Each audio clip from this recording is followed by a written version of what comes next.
The night it began, the sky was strangely calm, no wind, no noise, just stillness, like the world knew something I didn't. I was sitting on my couch waiting for Liam, my boyfriend of 3 years, my almost fiancé. If you had asked me back, then we had plans, dinner, a talk about our future. I thought he'd finally propose. I even did my hair in that soft wavy style he liked so much. But instead of a ring, I got a message just 6 minutes before he was supposed to arrive. "We need to talk." The most terrifying sentence in the English language. My heart dropped, not because I suspected betrayal, but because I trusted him so completely that the thought of anything being wrong felt like a bad joke. I replied instantly, "Are you coming?" 10 seconds later, he answered, "I'm outside." My hands shook. When I opened the door, Liam stood there, not with flowers, not with a smile, but with eyes that looked like he had practiced what he was about to say. "Iloe, can't do this anymore," he whispered, just like that. No warning, no explanation, no emotion. I remember laughing, a small confused laugh, as if he was teasing me. "Liam, what are you saying?" He wouldn't meet my eyes. "It's better this way. Trust me, you deserve better." There it was again, those same 3 words, deserve better, words people use when they're hiding something bigger, darker, deeper. I tried touching his hand, but he stepped back. That tiny movement told me everything. This wasn't sudden, it wasn't impulsive. He had made up his mind days ago, maybe weeks. "Is there someone else?" I asked. The words felt acidic in my throat. He didn't answer, which of course was the answer. My heart cracked right there on the porch, not because he left, but because he didn't fight, not even for a second. Then he walked away, not looking back, not hesitating, just leaving like I was a chapter he had already finished reading. The door closed behind me, and I collapsed to the floor. It felt like the entire world had shifted, like gravity changed direction, like the air had been sucked out of the room. I kept asking myself, why now? Why like this? Why? Without explanation. But the truth, he didn't leave because he stopped loving me. He left because he thought he could hide a secret if I wasn't in his life. He believed disappearing would protect him. He was wrong, because heartbreak doesn't break people, it wakes them up.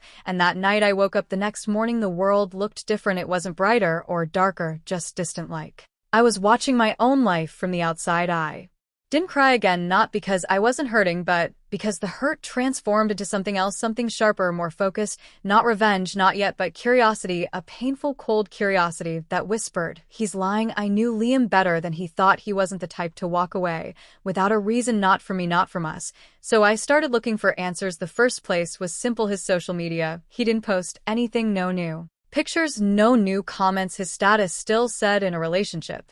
Strange. The second place was stranger, our shared photo album. He hadn't deleted anything, not a single picture, not our trip to Portland, not our Christmas selfies, not even the picture he claimed was his favorite ever, the one of me laughing at the beach. His words echoed again, "You deserve better." People who cheat don't leave everything untouched. They try to bury things, erase things, hide mistakes, but he didn't hide anything, which meant he was hiding something else, something bigger, something he didn't want me to discover. And that thought, that one terrifying idea, ignited something inside me. If there was a truth he wanted to bury, then I would dig until I found it. 2 days after the breakup, I received a text message, not from Liam, but from his sister Mia. "Hey, are you okay? I heard what happened. I'm really sorry." Sweet, kind, but something felt off. Mia adored me. She once told Liam, right in front of me, "If you ever lose her, you're the dumbest man alive." But when I wrote back asking, "Did he tell you why he ended things?" she responded instantly, "I can't say anything. I'm sorry. Can't, not, don't know, not, no idea." She couldn't say, meaning she did know but wasn't allowed to tell. And that tiny message, those 7 words, were the spark that lit the fuse. Because if his sister knew the truth and wasn't allowed to speak, then Liam wasn't hiding a new relationship. He wasn't hiding a betrayal. He was hiding a secret so big he was willing to break my heart just to keep it from reaching me. And suddenly my grief shifted. The tears dried, the sadness burned away, and something colder took its place. Not hatred, not anger, just clarity. If he thought breaking up with me would stop the truth from reaching me, he underestimated the wrong woman, because my story wasn't going to end with heartbreak. It was going to end with revelation, with truth, and with the moment Liam realizes that the secret he tried to hide would be the one thing that would change everything. 3 days after the breakup, when the sadness finally settled into a quiet, sharp ache, my phone rang. It was an unknown number. Normally I would ignore it, but something told me to pick up. "Hello," I said softly. There was a pause, a breath, a familiar breath. "Isla, it's me, Liam." My chest tightened instantly. My fingers trembled. My mind went blank. This was the man who shattered me, the man who walked away with no explanation, the man who refused to meet my eyes when he ended everything. But now he was calling. My voice came out barely above a whisper. Why are you calling? He hesitated. I heard his breathing again, uneven, shaky, nothing like the cold, emotionless tone he had used that night. I just wanted to check on you, he said. Check on me? My heart flared with confusion and anger. You broke up with me, Liam. I'm not someone you get to check on. He inhaled slowly, like he wanted to say something deeper, but couldn't. Isla, I never meant to hurt you. I laughed, soft, bitter, tired. Well, you did. Silence, but not empty silence, the kind that feels loaded with things unsaid, things locked behind fear, things someone is too afraid to bring into the light. I pushed harder. If you care so much, then tell me the truth. Why did you end things? Silence again, longer this time. He wasn't searching for words, he was wrestling with them. Finally, he whispered, I can't tell you. Not yet. What do you mean not yet? I snapped. You think hurting me now protects me later? How does that make sense? Isla, please, he said, voice cracking. Just trust me. Stay away from this. From me? Stay away from what? But before I could ask, he ended the call, and the strangest part, his voice didn't sound like a man who moved on. It sounded like a man trapped in something he couldn't escape, something bigger than both of us. And right then, something shifted inside me again. This wasn't just a breakup, this wasn't just heartbreak, this was a puzzle, a missing piece, a lock waiting for the right key. And Liam had just told me without knowing it that a secret existed, a big one, a dangerous one he believed might hurt me, which only made me more determined to uncover it. If Liam wouldn't tell me, then I would find out myself. I started small, going through old messages, rereading chats, looking for anything, any hint, any shift in his tone. In the last 2 months, I noticed something, a tiny pattern. He had stopped sending voice notes. Liam loved voice notes. He used to send me long, rambling ones at night, talking about his day. But 8 weeks before the breakup, they stopped. Why? And then another detail, he started canceling plans more often. Not many, just small things, coffee after work, quick lunches, Sunday movie nights. At first, I thought he was busy. Work was stressful for him. He had just gotten a new position at the tech company he worked for. But looking back, the timing was strange, because the cancellations began right after he met with someone new at his company, a person he only ever referred to as the consultant. He mentioned the consultant twice, never again. After that, the name felt wrong in my mind, vague, convenient, like a cover. So I checked something else, his calendar. We had a shared calendar for our plans, a cute little thing we set up when we were still in that future planning phase. But I had access to his work schedule too, not the details, but the time blocks. 8 weeks before the breakup, long evening blocks started showing up, meetings, more meetings, and then suddenly those blocks stopped appearing. 3 days before he ended things. Why stop? Why only for 2 months? Why hide? I felt the hair on the back of my neck rise. Something wasn't right. So I looked deeper. There was one moment, one tiny memory that suddenly hit me. A night 2 months ago, he told me he was working late, a boring office night, he said, but I remembered something strange. Now he didn't answer when I called him, not once, not for hours. And when he finally did, he sounded out of breath, hushed, panicked. Even I remembered teasing him about it, saying, what happened? Did you sprint across the office to take my call? But he didn't laugh, not even a smile. He just said, bad signal, sorry. And I believed him, because love makes you believe the easiest explanation. But now that moment felt like a thread, a loose thread waiting to be pulled, and pulling it might unravel everything. 3 days after Liam's cryptic phone call, I got another surprise, a knock, soft, uncertain, late at night. When I opened the door, I froze. It was Mia, Liam's sister. Her eyes were red, her face pale, her hands shaking. Isla, she said, voice breaking, we need to talk. And just like that, I knew the truth was closer than ever. I stepped aside, silently letting her in. She sat on my couch, taking short, trembling breaths. What's going on? I asked gently. She didn't answer right away. Instead, she stared at her hands like the words were too heavy, too dangerous. Finally, she whispered, he shouldn't have broken up with you, like that. You didn't deserve it. And he didn't want to. Not really. My pulse quickened. Mia, what is he hiding? What happened at his job? Her eyes flashed with shock. Like I said something I wasn't supposed to know. You looked into his job. That's where everything changed, I said softly. I'm not stupid. Something scared him. Something made him push me away. Mia looked down, biting her lip until it turned white. Then she whispered, he's in trouble. Isla, my breath caught. What kind of trouble? She looked at me with the saddest eyes I had ever seen, the kind he can't talk about, the kind that could hurt the people he loves. My blood ran cold. This wasn't cheating. This wasn't a new relationship. This wasn't fear of commitment. This was danger, real danger. Mia, please, you need to tell me everything. She shook her head violently. I can't. If I tell you, it puts you at risk. It puts him at risk. I shouldn't have come.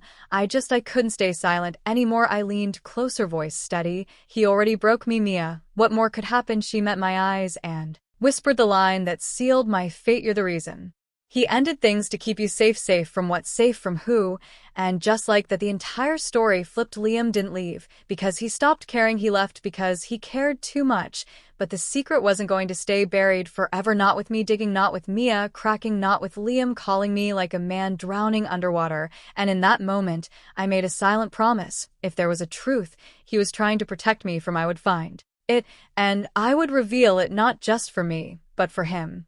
Even if it changed everything, even if it exposed every lie he tried to hide. Mia didn't stay long. She was shaking too much, looking over her shoulder every few seconds like someone might follow her, like someone might be watching. Before leaving, she grabbed my arm and whispered, "Isla, please stop digging. Liam wouldn't forgive himself if anything happened to you." Her voice cracked on the last word, and she walked out before I could ask more. The moment the door closed, the silence in my apartment felt heavier than ever, dense, breathing like the truth itself was waiting for me to find it, and I stood there frozen in the middle of my living room, whispering the question that had been haunting me since the night he left. "What are you hiding, Liam?" But the walls didn't answer, the silence didn't help, and love alone wouldn't unlock this mystery. So I sat down, took a deep breath, and made a decision that changed everything that followed. If Liam wanted to keep me safe by pushing me away, I would walk straight into the danger he feared, because love shouldn't require fear and truth shouldn't live in the dark. I started with the simplest clue: the consultant. Liam mentioned that title twice, never a name, never a gender, never a single personal detail, only we're working on something important. And she, while the consultant is strict, he almost slipped, almost said she. That slip became my thread. I searched online for any major consultants associated with his company. Nothing, no news, no posts, nothing even slightly unusual. Then I checked the company website, team page, leadership page, partners list, still nothing. But when I checked the internal staff portal, something I still had access to because Liam logged in once from my laptop, I found it. Not a profile, not a photo, just a name buried in a secured project file. Project Meridian, lead consultant S. Rains, no details, no schedule. Just a name, but it was something, and sometimes with secrets, a name is enough to open the first door. That night I sat in bed, unable to sleep. My mind kept replaying memories, little things I had forgotten, moments that felt innocent then, but suspicious now. A conversation we had months ago flashed back. He asked Isla, if something ever happened at work, something big, would you trust me? I remembered laughing, saying, "What are you, joining a secret mission?" He didn't laugh back, he just smiled faintly, and whispered something like that. At the time, I thought he was joking, but now it felt like the first crack in the mask he wore. Another memory surfaced. A night he came home later than usual. He looked scared. He hugged me tighter than he ever had. I asked what was wrong. He said, "Just had a long day, I'm fine." But he wasn't fine. His hands were shaking, his jaw clenched, his eyes distant. Something happened that night, something he never told me. The lies he told me weren't cruel, they were desperate. The lies of a man tangled in something he didn't choose, something he couldn't escape, and that terrified me more than heartbreak ever could. 3 days passed without another call from Liam, no texts, no knocks, just emptiness. But the emptiness didn't stay empty, because on the fourth day something happened. Around noon, while I was walking back from the grocery store, I noticed a black sedan parked near my building. Not unusual, except the same car had been there the day before, and the day before that, same spot, same tinted windows, same silent, unmoving presence. At first, I brushed it off, coincidence, random, but then I saw it again that evening and again the next morning, and that's when I felt it, the prickling sensation on the back of my neck. Someone was watching me, someone who didn't want to be seen. My mind raced. Was it connected to Liam, to Project Meridian, to the consultant? Fear should have made me hide, but strangely, it made me bolder. If someone was watching me, then that meant one thing: I was getting closer to the truth. That night, I did something reckless. I approached the car, the window rolled down halfway, slowly, deliberately, and the person inside was not who I expected. A woman, sharp eyes, black blazer, expression unreadable, a face that looked both young and impossibly old at the same time, the kind of face people earn from seeing too much. She didn't smile. She didn't flinch. She simply said, "You should stop looking into things that don't involve you." My heart kicked against my ribs. "Who are you?" My voice was steadier than I felt. Her lips curved into the faintest hint of amusement. "Someone trying to save you from making a mistake." "A mistake? What mistake?" I stepped closer. "Does this have to do with Liam?" Her expression didn't change, but her silence did. She didn't answer. She didn't deny it either, and silence can be louder than any truth. I felt anger rising, not wild anger, not emotional anger, cold anger, the kind born from betrayal, confusion, and exhaustion. If he's in danger, I deserve to know. She tilted her head slightly. Deserve, she repeated quietly, like tasting the word. This isn't about what you deserve, it's about what you can't handle. I clenched my jaw. What does that mean? She leaned closer, her voice barely above a whisper. If you go any further, you'll uncover something Liam tried very hard to keep from you. He ended things to protect you. Let that be enough. My breath caught. How do you know he ended things? She didn't move, didn't blink. I know everything I need to know, and then before I could ask anything else, she said the line that froze me to the core. Truth is not always a gift, sometimes it's a blade. Then the window rolled up, the car pulled away, and I stood there in the cold night air, heart pounding like it wanted to break free from my chest. Who is she? How did she know Liam? Why did she care what I discovered? And what truth was sharp enough to be a blade? The next morning I realized something. Liam didn't break up with me to protect me. He broke up with me because people were watching us, because someone, maybe multiple someones, didn't want me involved in whatever he got pulled into. And the woman in the car, she wasn't a random observer. She knew him, she knew me, she knew the breakup, which meant she was connected to everything, to him, to the consultant, to Project Meridian, to the secret he was trying so hard to bury. But she made one mistake. She thought her warning would stop me, but that warning wasn't a wall, it was gasoline. Gasoline poured over the quiet determination already burning inside me, because now I knew if the truth scared them, if they wanted me gone, if they wanted me quiet, then the truth was even bigger than I imagined. And whatever it was, Liam wasn't facing it alone anymore. I wasn't stepping away.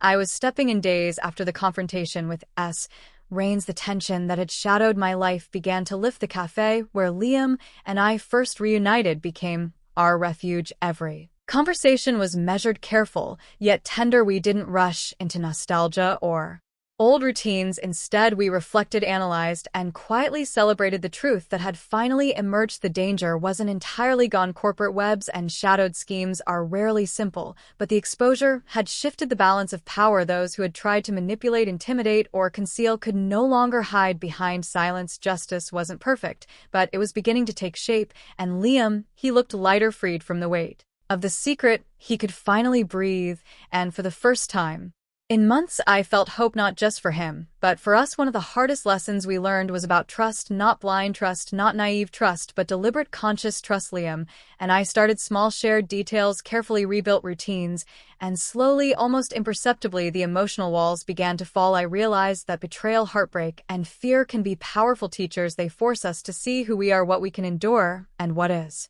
worth fighting for. And as Liam and I rebuilt our connection, I felt an unexpected truth. Love and courage aren't opposites, they can coexist even in the darkest circumstances. The experience changed me in ways I never anticipated. I had entered the storm heartbroken, confused, and fearful. I had felt powerless. I had been a bystander in my own life.